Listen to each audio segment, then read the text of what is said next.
Hello friends, welcome to my new YouTube channel जिसका नाम है ऑटोमोबाइल्स प्लेनेट।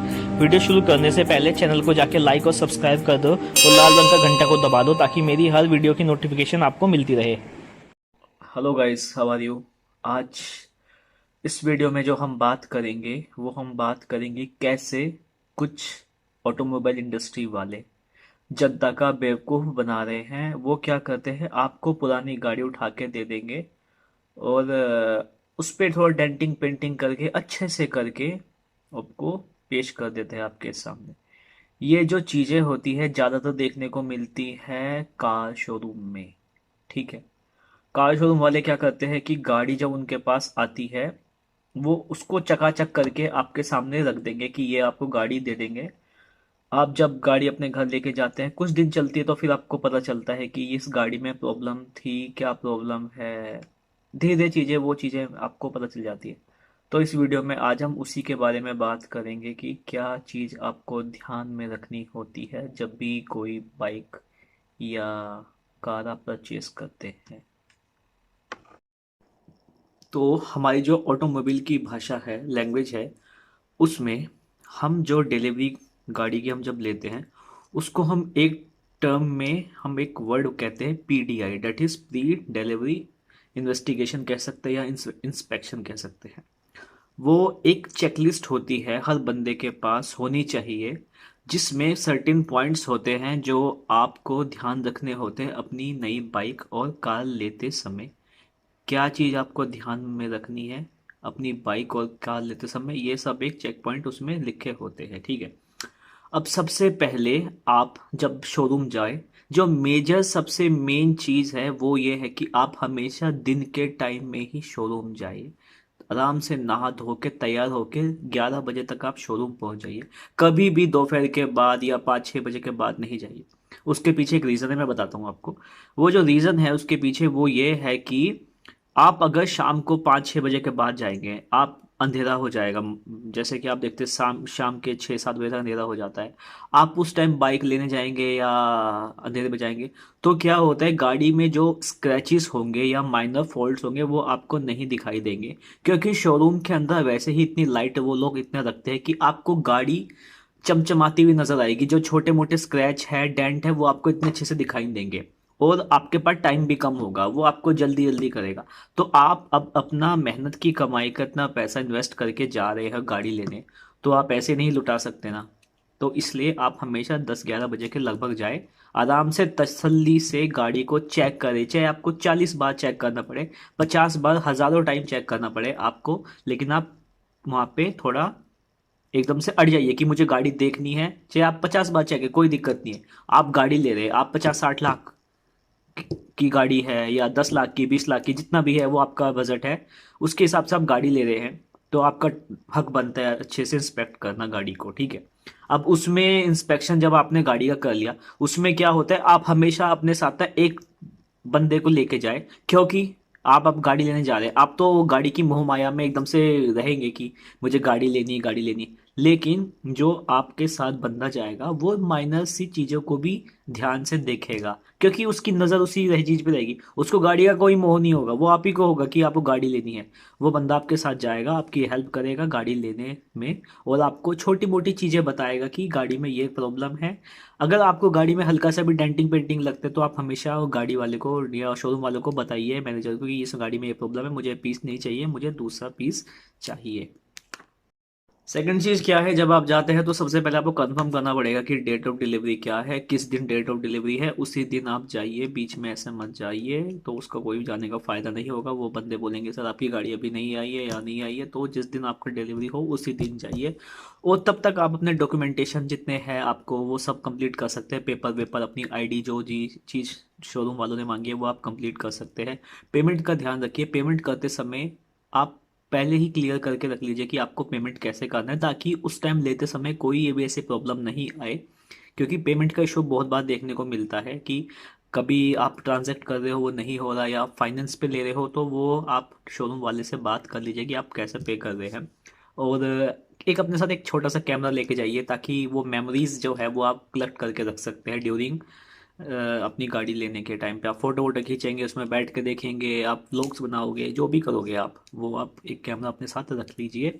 उसी के साथ एक छोटा सा gift as a token of love आप उस बंदे के लिए लेके जाए जो सेल्स गाय है, जो आपको गाड़ी का डिस्क्रिप्शन दे रहा होगा। वो एक अच्छा जेस्चर में आएगा कि आप एक as a token of love उसको प्रेजेंट कर रहे हैं बंदे को। वो भी आपको खुश हो जाएगा आपके, क्योंकि शोरूम वालों के साथ दोस्ती बना के रखना सबसे इम्पोर्टेंट चीज़ है। गाड़ी में छोटी मोटी चीज़ें होती है वो शोरूम वाले ठीक कर देते हैं विदाउट एनी कॉस्ट। वो इस चीज़ का बेनिफिट आपको मिलता है।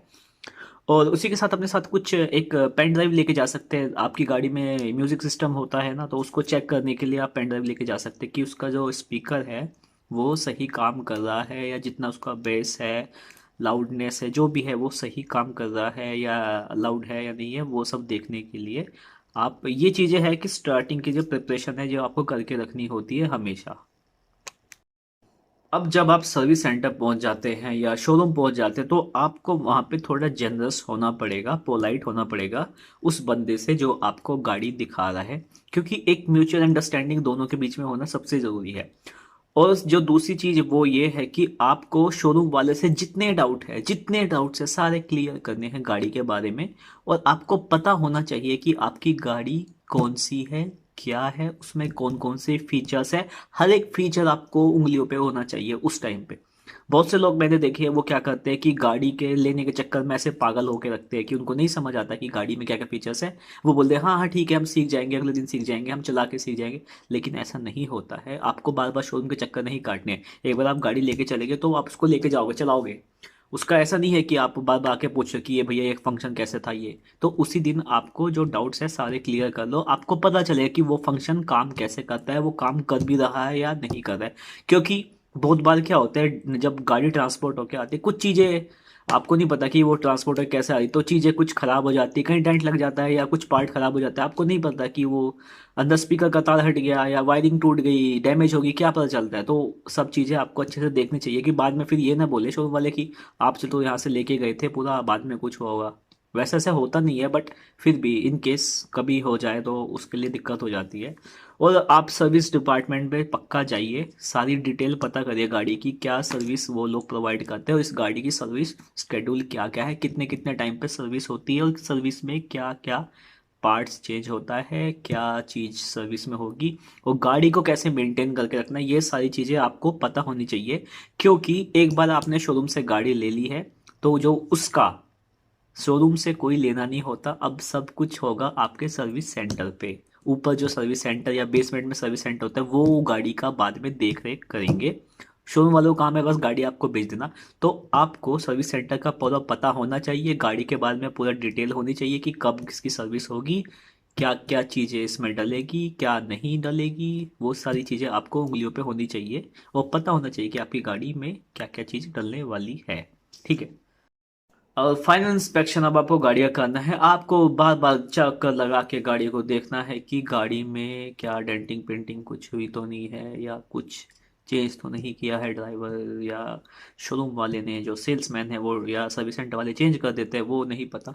तो एक एक चीज़ें आपको अच्छे से ध्यान से देखनी है। गाड़ी के वाइपर्स हो गए हैं, फ्लोर मैटिंग होगी, फर्स्ट एड किट हो गया, आपका हेडलाइट लाइट हो गया, ये सब आपको इलेक्ट्रिकल चीज़ें सब अच्छे से ध्यान से देखनी है कि गाड़ी में कुछ तो मिसप्लेस तो नहीं है, सारी चीज़ प्रॉपर काम कर रही है। और गाड़ी के अंदर इनफ फ्यूल है या नहीं है, क्योंकि जब आप गाड़ी लेते हैं तो वो आपको कुछ फ्यूल डाल के देते हैं, 4-5 लीटर डाल के देते हैं।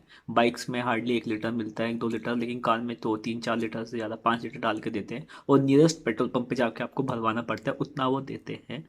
तो वो सब चीज़ें आपको चेक करनी है कि गाड़ी में सफिशिएंट फ्यूल है, ब्रेक सही है गाड़ी के लग रहे हैं। एक टेस्ट ड्राइव जरूर लेना, गाड़ी को आप ले चला के अंदर ही अंदर की गाड़ी सही चल रही है नहीं चल रही है। और एक चीज़ और देखनी है आपको कि गाड़ी के जो टायर्स है वो ओवर इन्फ्लेटेड तो नहीं है। गाड़ी में हवा बिल्कुल प्रॉपर होनी चाहिए, जितना मेंशन किया हुआ है उतना होना चाहिए, रियर टायर में, फ्रंट टायर में। और जो गाड़ी का नंबर प्लेट जहाँ पे लगने वाला है वो नट बोल्ट जो होते हैं वहाँ पे क्लैडिंग जो होती है वो सब सही है या नहीं है। क्योंकि अगर ये चीज़ें छोटी छोटी चीज़ें हम यूजुअली स्किप कर देते हैं during the purchase of our new vehicle, तो ये छोटी छोटी चीज़ें हमें ध्यान में रखनी होती है, क्योंकि ये चीज़ें बाद में जाके आपको प्रॉब्लम करती है, क्योंकि उस टाइम हम नहीं देखते हैं गाड़ी लेने के चक्कर में। वी आर वेरी एक्साइटेड और हमें पता नहीं चलता कि एग्जैक्टली हम क्या कर रहे हैं। तो इसलिए आप ध्यान से हर चीज़ ध्यान से देखिए, गाड़ी का एक एक चीज़। कोई जल्दबाजी नहीं है, 50 बार 60 बार देखिए, अच्छे से एक एक पार्ट को देखिए। और जो आपके साथ आप अपने दोस्त को लेके गए उसको भी बोलिए कि वो अच्छे से गाड़ी को देखे और आपको बताए कि इसमें ये कमी है। अगर आपको कुछ भी छोटी सी कमी नज़र आती है तो आप उसको चेंज कर सकते हो, उसको बोल सकते हो कि भैया मुझे नया गाड़ी चाहिए। ठीक है, ये सब तो चीज़ें हो गई है। अब उसके बाद आप देख सकते हैं कि उसमें जो स्पेयर व्हील होता है वो फ्रेश है या वो किसी और गाड़ी से निकाल के तो नहीं रख दिया है, क्योंकि छोटी छोटी चीज़ें बहुत मैटर करती है। वो निकाल के रख देंगे, आपको पता नहीं चलेगा। तो इसलिए अगर आपको हल्का सा भी डाउट होता है तो जो आपको बंदा गाड़ी दिखा रहा है उससे पूछिए कि मुझे इसका डिटेल चाहिए पूरी, और गाड़ी में है या नहीं है। और लास्ट में जब हम डॉक्यूमेंटेशन की बात होती है, डॉक्यूमेंटेशन में आपको सारे पेपर वर्क अच्छे से ध्यान से देख लेने हैं कि कुछ भी ऐसा गलत उसके उसमें नहीं लिखा है जो आपको बाद में दिक्कत दे। इनवॉइस में सब चेसिस नंबर, गाड़ी का इंजन नंबर एक बार मैच कर ले, जो इनवॉइस में लिखा है वही गाड़ी का एग्जैक्टली नंबर है या नहीं है। बहुत बार ऐसा होता है वो चेंज होता है, फिर आप उसमें कुछ नहीं कर सकते, क्योंकि एक बार जब बिल आउट हो गया है तो आप उसमें कुछ भी नहीं कर पाओगे, क्योंकि जो नंबर आपके नाम पे आ गया वो ही आपको लेना पड़ेगा।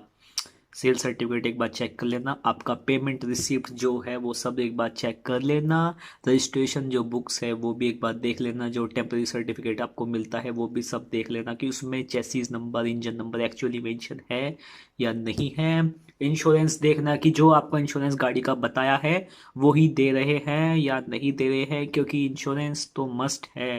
बिना इंश्योरेंस के आप गाड़ी तो आप बाहर लेके नहीं जा सकते अब। तो आपका पीओसी सब आप बाहर से बनाओगे या शोरूम वाले दे रहे हैं वो एक बार देख लेना, वैलिड कितने साल के लिए है क्या है। उसका मैनुअल पूरा अच्छे से देख लेना, उसमें सब स्टैम्प स्टैम्प लगी होनी चाहिए। और उसके बाद जो फाइनल चीज़ें हैं वो ये है कि गाड़ी की वारंटी में क्या क्या चीज़ें आती है। टायर से लेके बैटरी सब कुछ वारंटी में है। और अगर आपको शोरूम वाले एक्सटेंडेड वारंटी के बारे में बोल रहे हैं तो उसमें अच्छे से पूछो उनसे कि एक्सटेंडेड वारंटी में क्या क्या चीज़ें कवर होगी, क्या क्या चीज़ें नहीं होगी। और रोड साइड असिस्टेंट के बारे में भी पता करना कि आपको क्या क्या उसमें मिलेगा और है भी नहीं है, क्योंकि इनिशियली गाड़ी बेचने के लिए कंपनी वाले बहुत कुछ बोल देते हैं आपको ये मिलेगा ये मिलेगा, लेकिन जब आपकी गाड़ी प्रॉब्लम फंसती है तो कोई नहीं आता है, बोलते हैं कि आपने इस ऑप्शन को ऑप्ट कर दिया था, आपको तो मिले ही नहीं, आपने टिक नहीं लगाया ये नहीं लगाया। तो ऐसी चीज़ें नहीं होनी चाहिए। और जो फाइनल चीज़ है वो ये है कि आपको उसकी डुप्लीकेट की आपके पास होनी चाहिए। एक चाबी लेके कभी मत आ जाना दोस्तों, नहीं तो गाड़ी फिर कभी गुम गुम होगी, फिर बैठे रहना, डुप्लीकेट की नहीं बनेगी इसकी।